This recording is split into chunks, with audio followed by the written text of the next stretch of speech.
তৃপ্তি করে খাওয়ার মতো গরুর মাংস রান্না করে দেখাবো। সামনে যেহেতু কোরবানির ঈদে চাইলে আপনারা এভাবে করে মাংস রান্না করবেন, খেয়ে সবাই আপনার প্রশংসা করবে। বাসায় থাকা মশলা দিয়ে, হাবিজাবি মশলা না দিয়ে আমি এই মাংস রান্না করেছিলাম, খেতে জাস্ট অসাধারণ। আশা করছি পুরো রেসিপি আপনাদের কাছে ভালো লাগবে।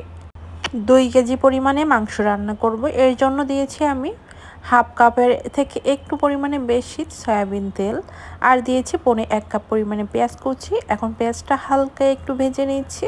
এরপর লবণ দিয়ে দিচ্ছি প্রায় 1.5 চা চামচের মতো, 3 টেবিল চামচ আদা রসুন বাটা।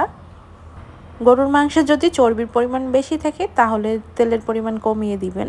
এবার সামান্য একটু এখানে পানি দিয়ে দিয়েছি। এরপরে দিয়ে দিচ্ছি 1 টেবিল চামচ জিরার গুঁড়া, 1 টেবিল চামচ ধনিয়ার গুঁড়া, 2 টেবিল চামচ লাল মরিচের গুঁড়ো, সেই সাথে দিয়ে দিচ্ছি হলুদের গুঁড়ো 1.5 চা চামচ এবং গরম মশলার গুঁড়ো দিয়ে দিব হাফ চা চামচ পরিমাণে।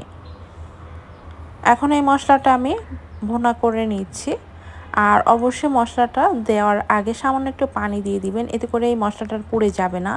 এবং মশলা দেওয়ার পরেও আমি আবারও একটু পানি দিয়ে দিয়েছি, দিয়ে মশলাটা ভালো করে কষিয়ে নিব। এই মশলাটা কষানোর উপরেও কিন্তু মাংসের যে স্বাদ সেটা ডিপেন্ড করবে। মশলা ভালো করে কষানো হয়ে গেছে। এরপরে আমি আগে থেকে কেটে ধুয়ে এবং পানি ঝরিয়ে নেওয়া মাংসটা দিয়ে দিয়েছি, দিয়ে এখন মশলার সাথে ভালো করে কষিয়ে নিতে হবে। এখানে কোনো প্রকার পানি দিব না, মাংস থেকে যে পানিটা বের হবে ওই পানি দিয়েই আমি মাংসটা কষিয়ে নিচ্ছি। এই মাংস থেকে অনেকগুলো পরিমাণে পানি বের হচ্ছে, আরও বের হবে। আর আমি এই পর্যায়ে ঢাকনা দিয়ে ঢেকে দিব। এভাবে বেশ কয়েকবার আমি নেড়ে চেড়ে এটা কষিয়ে নিচ্ছি। এটা থেকে যে পানিটা বের হবে ওই পানিটা শুকিয়ে না যাওয়া পর্যন্ত এভাবে বেশ কয়েকবার ঢাকনা দিয়ে ঢাকনা উঠিয়ে ভালো করে কষিয়ে নিতে হবে।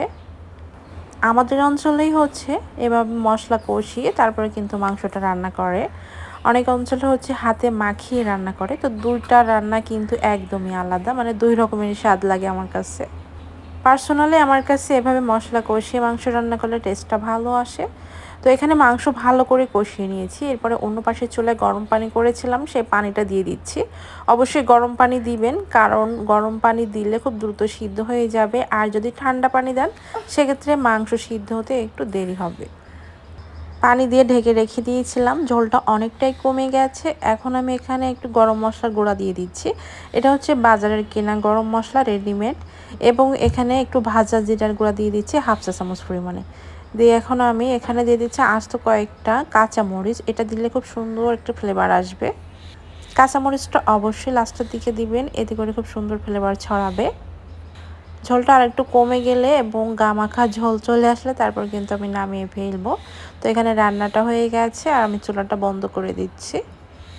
এভাবে মাংস রান্না করলে গরম ভাতের সাথে আর কিছুই লাগবে না। আশা করছি নতুনদের জন্য আমার এই পুরো রেসিপিটা ভালো লেগেছে। ভালো লাগলে অবশ্যই শেয়ার করে দিবেন। সবাই ভালো থাকবেন।